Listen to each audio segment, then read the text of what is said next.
repensé et puis j'avais envie d'en lire du coup. Donc voilà, donc de toute façon cette vidéo fait partie de ma série calendrier de l'Avent. Donc voilà, je fais pour vous une vidéo par jour jusqu'à Noël. Donc j'espère que ça vous plaît toujours. Et puis j'espère que cette petite lecture vous plaira. Alors je ne sais plus très bien dans la page où est-ce que j'en étais, donc je vais relire toute la page. Il répondit simplement. J'y ai bien souvent songé, mais cela ne me paraît pas facile. Pourquoi donc? Il se mit à rire. Parce que j'ai peur de me rendre ridicule. Elle haussa les épaules. Mais pas du tout, pas du tout. Tout le monde le fait et personne n'en rit. Séparez votre nom en deux. Du roi. Ça va très bien. Il répondit aussitôt en homme qui connaît la question. Non, ça ne va pas. C'était trop simple, trop commun, trop connu. Moi, j'avais pensé à prendre le nom de mon pays comme pseudonyme littéraire d'abord, puis à l'ajouter peu à peu au mien, puis même plus tard à couper en deux mon nom comme vous me le proposiez. Elle demanda, votre pays c'est Canteleu, oui. Mais elle hésitait, non, je n'en aime pas la terminaison. Voyons, est-ce que nous pourrions pas modifier un peu ce mot Canteleu? Elle avait pris une plume sur la table et elle griffonnait des noms en étudiant leur physionomie. Soudain, elle s'écria « Tenez, tenez, voici !» Et elle lui tendit un papier où il lut « Madame du roi de Cantel ». Il réfléchit quelques secondes, puis déclara avec gravité « Oui, c'est très bon ». Elle était enchantée et répétait « Du roi de Cantel, du roi de Cantel, Madame du roi de Cantel ». C'est excellent, excellent. Elle ajouta d'un air convaincu. Et vous verrez comme c'est facile à faire accepter par tout le monde. Mais il faut saisir l'occasion. Car il serait trop tard ensuite. Vous allez dès demain signer vos chroniques thé de Cantel et vos échos tout simplement du roi. Ça se fait tous les jours dans la presse et personne ne s'étonnera de vous voir prendre un nom de guerre. Au moment de notre mariage, nous pourrons encore modifier un peu cela en disant aux amis que vous aviez renoncé à votre dû par modestie étant donné votre position, ou même sans rien dire du tout. Quel est le petit nom de votre père? Alexandre. Elle murmura 2-3 fois de suite. Alexandre, Alexandre, en écoutant la sonorité des syllabes. Puis, elle écrivit sur une feuille toute blanche. Monsieur et Madame Alexandre du roi de Cantel ont l'honneur de vous faire part du mariage de Monsieur Georges du roi de Cantel, leur fils, avec Madame Madeleine Forestier. Elle regardait son écriture d'un peu loin, ravie de l'effet, et déclara « Avec un rien de méthode, on arrive à réussir tout ce qu'on veut. » Quand il se retrouva dans la rue, bien déterminé à s'appeler désormais du roi et même du roi de Cantel, il sembla qu'il venait de prendre une importance nouvelle. Il marchait plus grandement, le front plus haut, la moustache plus fière, comme doit marcher un gentilhomme. Il sentait en lui une sorte d'envie joyeuse de raconter aux passants « Je m'appelle du roi de Cantel ». Mais, à peine rentré chez lui, la pensée de Madame de Marelle l'inquiéta et il lui écrivit aussitôt afin de lui demander un rendez-vous pour le lendemain. « Ce sera dur, pensait-il, je vais recevoir une bourrasque de premier ordre. » Puis il en prit son parti avec l'insouciance naturelle qui lui faisait négliger les choses désagréables de la vie, et il se mit à faire un article fantaisiste sur les impôts nouveaux à établir afin d'assurer l'équilibre du budget. Il lui fit figurer la particule nobilaire pour 100 francs par an et les titres depuis baron jusqu'à prince pour 500 jusqu'à 1000 francs. Et il signa thé de Cantel. Il reçut le lendemain un petit bleu de sa maîtresse, annonçant qu'elle arriverait à 1 heure.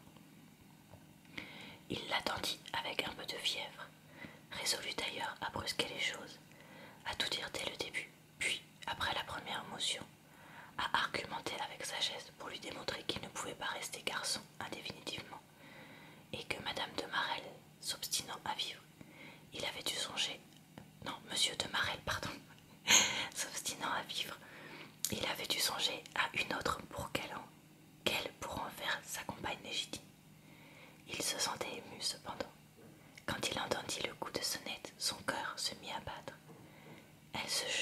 ses bras.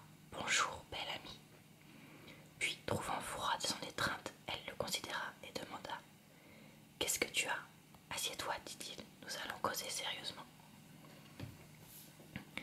Elle s'assit sans ôter son chapeau, relevant seulement sa voilette jusqu'au-dessus du front, et elle attendit. Il avait baissé les yeux, il préparait son début. Il commença d'une voix lente. Ma chère amie, tu me vois fort troublée, fort triste et fort embarrassée de ce que j'ai à t'avouer. Je t'aime beaucoup, je t'aime vraiment du fond du cœur. Aussi la crainte de te faire la peine m'afflige-t-elle plus encore que la nouvelle même que je vais t'apprendre. Elle pâlissait, se sentant trembler, et elle balbutia. Qu'est-ce qu'il y a? Dis vite. Il prononça d'un ton triste, mais résolu, avec cet accablement fin dont on use pour annoncer les malheurs heureux. Il y a que je me marie. Elle poussa un soupir de femme qui va perdre connaissance, un soupir douloureux, venu du fond de la poitrine, et elle se mit à suffoquer sans pouvoir parler, tant elle haletait. Voyant qu'elle ne disait rien, il reprit. Tu ne te figures pas combien j'ai souffert avant d'arriver à cette résolution. Mais je n'ai ni situation ni argent. Je suis seule, perdue dans Paris. Il me fallait auprès de moi quelqu'un qui fût surtout un conseil, une consolation et un soutien. C'est une associée, une alliée que j'ai cherchée et que j'ai trouvée. Il se tut, espérant qu'elle répondrait, s'attendant à une colère furieuse, à des violences, à des injures. Elle avait appuyé une main sur son cœur, comme pour le contenir, et elle respirait toujours par secousses pénibles, qui lui soulevaient les seins et lui remuaient la tête. Il prit la main restée sur le bras du fauteuil, mais elle la retira brusquement. Puis elle murmura comme tombée dans une sorte d'hébétude. Oh, mon Dieu! Il s'agenouilla devant elle, sans oser la toucher cependant, et il balbutia, plus ému par ce silence qu'il ne lui était par des emportements. Clo, ma petite Clo, comprends bien ma situation, comprends bien ce que je suis. Oh, si j'avais pu t'épouser, toi, quel bonheur! Mais tu es mariée, que pouvais-je faire? Réfléchis, voyons, réfléchis. Il faut que je me pose dans le monde, et je ne puis pas le faire tant que je n'aurai pas d'intérieur. Si tu savais, il y a des jours où j'avais envie de tuer ton mari.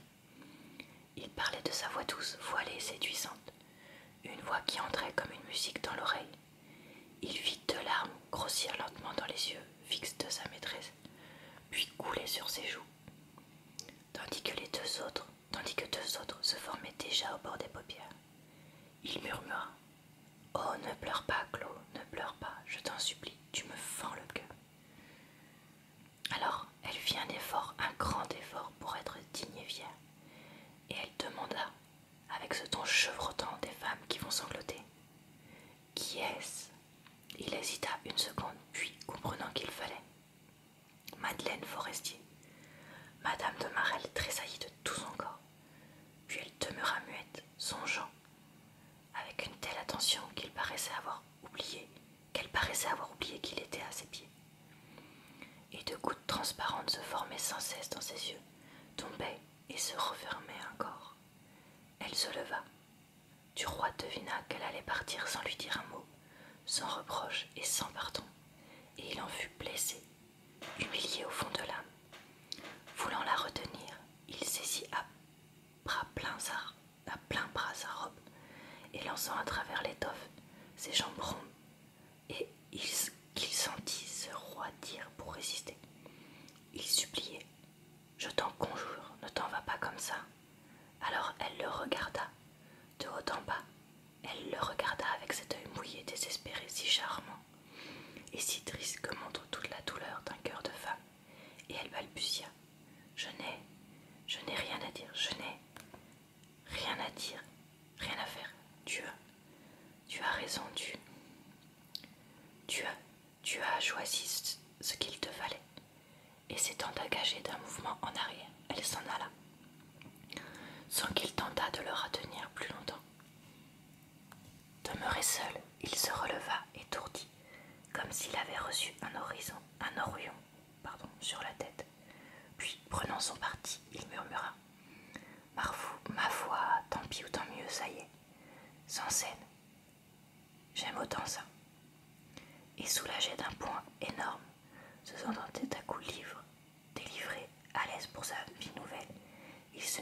boxer contre le mur en lançant de grands coups de poing, dans une sorte d'ivresse de succès et de force, comme s'il se fût battu contre la destinée. Voilà, c'est tout pour ce soir. J'espère que ça vous a plu. Petite lecture avant d'aller me coucher pour moi et petite lecture de relaxation